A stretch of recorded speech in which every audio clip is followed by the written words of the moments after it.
Setelah melalui dua laga yang sulit, akhirnya keajaiban itu muncul juga di GBK. Ya, semangat Garuda pada akhirnya belum pudar dan mimpi ke Piala Dunia itu pun masih terbuka lebar. Melawan Arab Saudi asuhan Herve Renard, semua pemain timnas Indonesia benar-benar tampil layaknya pasukan perang. Sesuatu yang bahkan membuat Herve Renard mati kutu, serta Ali Al-Bulaihi yang cuman bisa jadi badut di GBK lantaran berulang kali kena mental. Ya, sebuah kemenangan perdana yang emang pantas didapatkan, serta kredit buat Marcelino yang akhirnya kembali jadi Marcel yang selama ini kita kenal. Benar, Marceng menjadi kunci kemenangan timnas Indonesia dengan mencetak brace ke gawang Arab Saudi di laga kemarin. Pada gol keduanya pun Marceng melakukan selebrasi yang tidak biasa dengan menghampiri kursi dari ballboy, yang mana lengkap dengan bola. Marceng pun berpose duduk di bangku tersebut sampai akhirnya dihampiri oleh Ragnar Oratmangun dan Tom Hai. Sontak selebrasi ini pun viral di media sosial, di mana dari mulai media Cina hingga dunia sepak bola internasional menyoroti bagaimana pemain berusia 20 tahun ini mengobrak-abrik skor yang pernah mengalahkan Argentina itu. Di tengah sorak-sorai supporter timnas Indonesia meledak dengan kekuatan besar, Marcelino Ferdinand mencetak 2 gol dan akhirnya duduk di tahta. Tulis media Cina, Sohu. Sementara itu, akun sosial media X Troll Football membuat meme dengan foto pose serupa sambil menyinggung pemain Arab Saudi Ali Al-Bulaihi yang seringkali membahas seliwar dengan bintang sepak bola. Akun Troll Football menggambarkan bagaimana Al-Bulaihi mengajak ribut Lionel Messi, Cristiano Ronaldo hingga Son Heung-min ketika bertanding melawan para bintang ini. Sampai akhirnya pun Marcelino Ferdinand membungkam Al-Bulaihi dengan 2 golnya. AFC pun menggunakan selebrasi Marcelino Ferdinand untuk video player of the match timnas Indonesia versus Arab Saudi, yang mana pose serupa pun ternyata pernah dilakukan oleh Cristiano Ronaldo saat membela Real Madrid.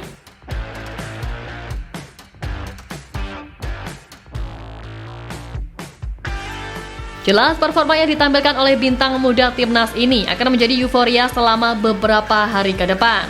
Setelah timnya dijadikan bulan-bulanan usai telan kekalahan telak pas lawan Jepang, Marcelino seakan berhasil membungkam semua pihak yang meremehkan dan bahkan meminta pelatihnya untuk didepak.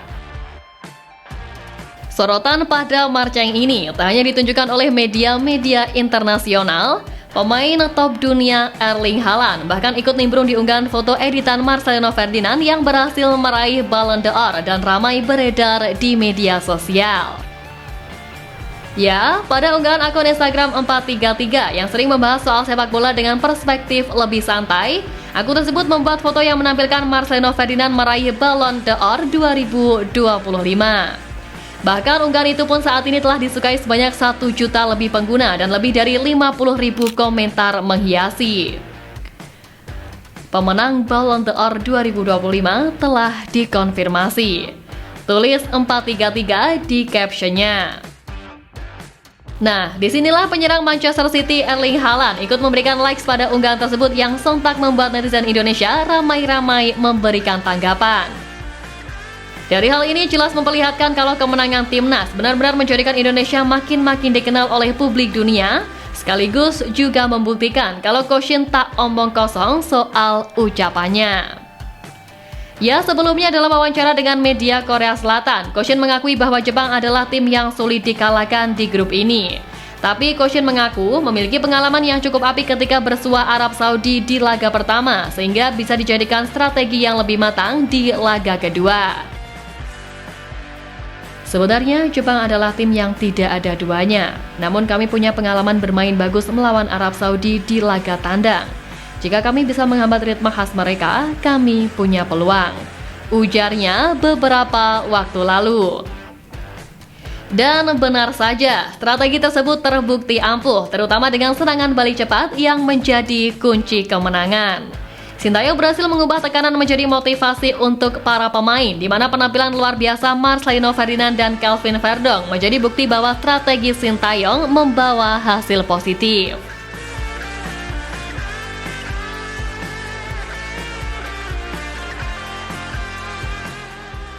Nah, setelah memastikan 3 poin ini, Timnas Indonesia pun mendapatkan sejumlah kabar baik yang makin melengkapi kebahagiaan skuad arahan Sintayong.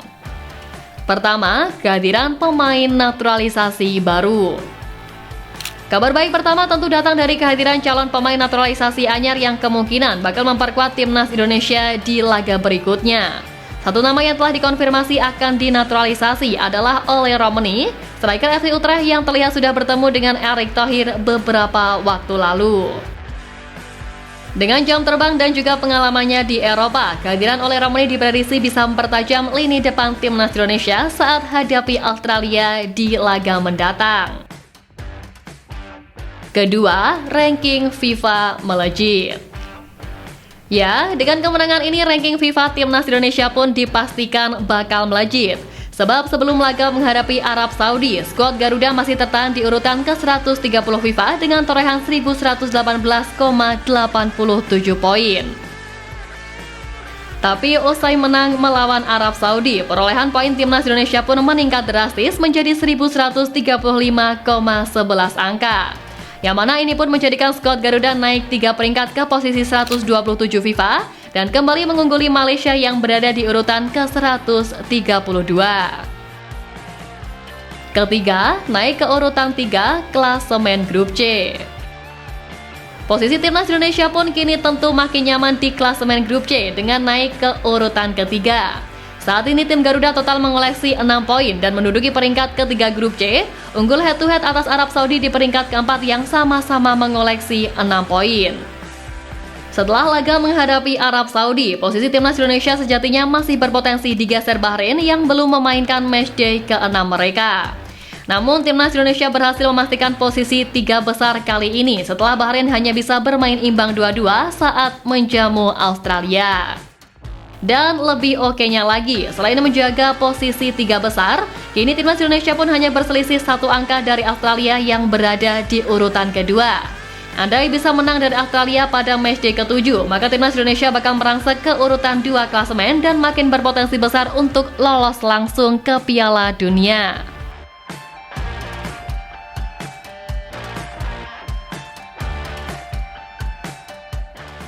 Tapi di lain sisi euforia Indonesia sekarang, Arab Saudi yang menelan kekalahan pun harus pulang dengan kepala tertunduk dan lengser ke posisi 4 klasemen.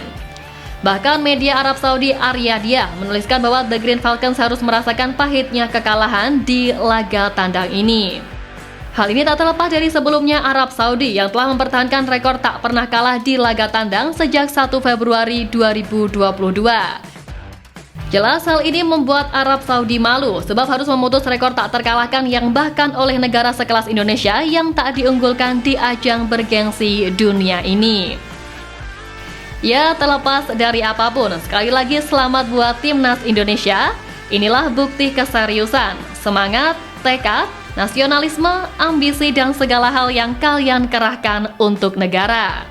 Biar aja yang hujat kemarin pada melongo. Yang jelas sekarang ayo lebih fokus lagi buat menatap laga berikutnya yang pastinya bakal jauh lebih sulit.